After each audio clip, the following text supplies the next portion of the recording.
Hi everyone, and welcome to today's deep dive. I'm your host, and today we are getting into something pretty intense. I'm here to help break it all down. And yeah, intense is probably the best word for it. Right. Because usually when we talk about, evil, we immediately go to the movies. Oh, for sure. The Yeah. villain in the high back chair stroking a cat. Exactly. Plotting world domination. Or we think of something supernatural like demons, monsters, things that go bump in the night. It's scary, sure, but it's also it's Convenient. very convenient because it puts the evil over there. Like it's a monster. It's not human. It's definitely not us. Right. But what if we have the diagnosis completely wrong? What if evil isn't a monster you fight, but a virus you catch? It's a massive paradigm shift. Yeah. And honestly, it is the central premise of the work we are covering today. Right. So let's set the stage for you listening at home. We are diving deep into the research of Dr. Dorothy W. Parker, specifically her papers on the pandemic of evil and generational transmission. And I have to say, looking through this stack of source material, it's unsettling. It really is. Because she frames evil not as a spiritual mystery, but as a contagious social pathology that literally hacks your nervous system. Exactly. Parker is asking us to move from myth to mechanism. Hmm. She argues that as long as we treat evil as a spooky, spiritual anomaly, Hmm. we're basically powerless against it. Right. But if we understand it as a structural contagion, something that operates like a biological virus, we can actually map it, we can measure it, Hmm. and theoretically, we can stop it. But stopping it, I mean, that's where this gets heavy. Our mission today is to explore the structural nature of normalized evil. And the sources talk about something called the ultimate sovereignty test, Yeah. which honestly sounds terrifying. We're talking about the possibility that stopping the virus might mean deciding that you personally will be the genetic dead end for your family line. It is a radical concept, truly. But before we get to the cure and the cost of that cure, we really have to understand how the infection works. Yeah. Because Parker argues that we are all far more vulnerable than we think. Okay, so let's start with that redefinition. We're moving away from the lone wolf monster idea. Parker brings up Hannah Arendt and the banality of evil, which is a classic concept, but she says even that doesn't go quite far enough. Correct. So Arendt famously argued that evil wasn't always demonic, Right. right? Often it was just a bureaucrat following orders. It was banal. Just doing their job. Exactly. Now, Parker agrees with that, but she zooms out to look at the whole ecosystem. She argues that evil, like true structural evil, never travels alone. It travels inside a circle of shared silence. Yes, it prevails only when there is a collective agreement to tolerate it. She calls it a measurable human energy and a structural reality. The collective agreement. This is the network theory she talks about. Right, and the sources use what they call the Epstein class as a primary case study. Yeah. Now, obviously, that refers to a very specific, high-profile network of abuse. And just to be clear for the listener, we are simply reporting on Parker's analysis here, not taking any political stances. Exactly. Parker uses it as a model for how any predatory system works. You have the predator at the center, which she calls the node. But that node is suspended in a web. And the web is made of regular people. The web is made of protection. Lawyers, financiers, academics, politicians, socialites. Right. They aren't necessarily committing the primary crime. They aren't the ones in the room doing the worst things, but they share an investment in the system's preservation. They provide the cover. She calls it a society inside a society. Precisely. And within that bubble, the collective agreement basically shifts the baseline of reality. This is where we get the concept of normalization. If you're inside that web, the horror doesn't look like horror anymore. It looks like business. The text uses the phrase administrative ordinary. That really stuck with me. It's a chilling phrase. It implies that you can take a moral rupture, something that should make your soul scream, and just convert it into another calendar invite. That is the power of the web. It's repetition and reframing. Think about it. Mhm. If you're at a gala and everyone is smiling at the predator, and the champagne is cold, the lighting is good. Your social brain just goes along with it. Yes, your brain looks around and says, well, nobody else is screaming. I guess we're doing this. I guess this is okay. That is terrifying. It's basically gaslighting on a structural level. It is. And this brings us to the mechanism of how the system recruits you. Because Parker is very clear here. These systems don't just ask you to be evil. They hack your biology. Right, the biological bypass. Yes. This was the part where I started checking my own pulse, because it's not that these people are born without souls, it's that their nervous systems are being exploited. The sources list these things called shadow triggers. Right. So if a predatory system wants to recruit you, whether that's a corrupt corporation, a toxic family, or a high-control cult, they don't ask for your integrity up front. They target your shadow. They ease you in. Exactly. The sources identify three specific triggers: the need for status, fear of lack, and the desire for belonging. Okay, let's break those down for everyone. The need for status. That's the ego hook, right? The VIP treatment. It is the high of proximity to power. It's being invited to the island or the boardroom or the inner circle. That feeling of superiority is chemically addictive. It bypasses your critical thinking because, well, it feels good to be chosen. And then you have the fear of lack. This is the coercion. The threat is implicit. If you don't play along, you lose access. You lose the funding, the promotion, the lifestyle, and your nervous system interprets that as a literal threat to your survival. But the big one, the one Parker seems to weigh the heaviest, is the desire for belonging. Because we are tribal animals. For hundreds of thousands of years, exile meant death. If you were kicked out of the tribe, you died. So we have this hardwired biological panic regarding exclusion. So when a system threatens to kick you out to make you an outsider, your body literally panics. Parker calls it the survival override. The body chooses the safety of the herd over the integrity of the soul. Wow. It is a physiological response, not just a mental choice. Your heart rate goes up, your palms sweat, and your brain is just screaming, "Stay in the group." And once once you've looked the other way because you were scared of being kicked out, how do you even live with yourself? You deploy cognitive dissonance. Which I always thought just meant being a hypocrite. A lot of people do. But in this context, it is a biological defense mechanism. It's a painkiller. Your biology fights the truth to avoid the death of your current lifestyle. You tell yourself stories. Exactly. You say, "I'm just the accountant," or "he does a lot of good for charity too," or "it's complicated." You reframe the harm so your nervous system can relax. You're numbing yourself to the infection so you can keep functioning. Yes. But this is where the research takes a turn that I think is the most critical part of this entire deep dive. It's bad enough when an adult convinces themselves to look away, but what happens when this isn't just one person? What happens when these structures are passed down vertically to the next generation? This is the core focus of her work: generational transmission. This is where the structural evil becomes hereditary. There's this quote in the source material that just hit me like a ton of bricks. Cognitive dissonance becomes the family tradition. It's a devastating line. Think about it. We usually think of inheritance in terms of assets.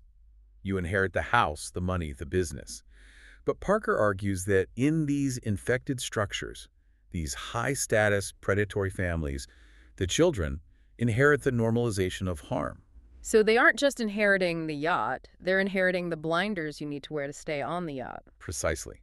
They inherit the biological bypass. Imagine a child raised inside one of these structures. They observe their parents. They see the small silences. They see the tolerated violations. They pick up on the cues. Exactly.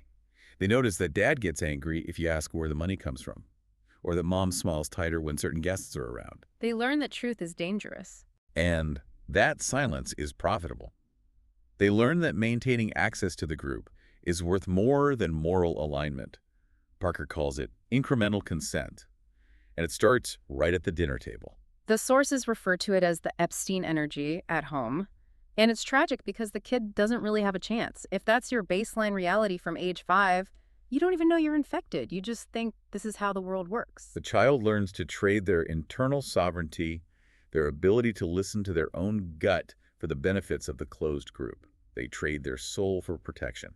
And that is how the node becomes hereditary. The child becomes the next carrier. They don't have to be a monster. They just have to be willing to maintain the tradition of dissonance. Exactly. They become the vessel for the virus. So if this is a pandemic and it's being passed down vertically like a genetic defect, how do we cure it? Because Parker is pretty clear that you can't just vote this away. No, you can't. The cure is internal. Parker talks about frequency literacy. Frequency literacy. That sounds like something from a sci-fi novel. What does it actually mean in practice? It is essentially the immune system of the soul. It's the ability to read the energy of a situation, to feel the manipulation, to sense those shadow triggers we talked about, and to refuse to let them hook you. And the sources outline 3 specific defenses for this. They call them firewalls. Yes. If you want to stop the transmission, you need firewalls. The first is the psychological firewall, which she calls refusal of the hook. That goes back to the triggers, right? The status and the belonging. Exactly. It Mhm. means knowing your own shadow so well that it cannot be used against you. When the system offers you flattery or a title or a seat at the table in exchange for your silence, you recognize the hook. And you refuse to bite. Right. You refuse external validation from low-frequency sources. You realize that if you don't need their validation, they can't buy you. Correct. Now, the second defense is the sociological firewall. She calls this dynamic disconnection. This one sounds much harder. This is the walking away part. This is the willingness to leave.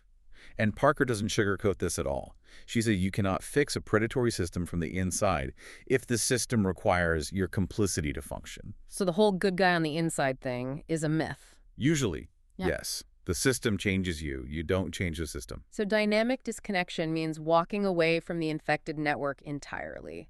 Walking away from the job, the club, or even the family. Regardless of the financial or social cost, it's the realization that you have to remove the host to kill the virus. Which leads right into the third one, the spiritual firewall, or the sovereign no. The sovereign no is a total withdrawal of energy and participation.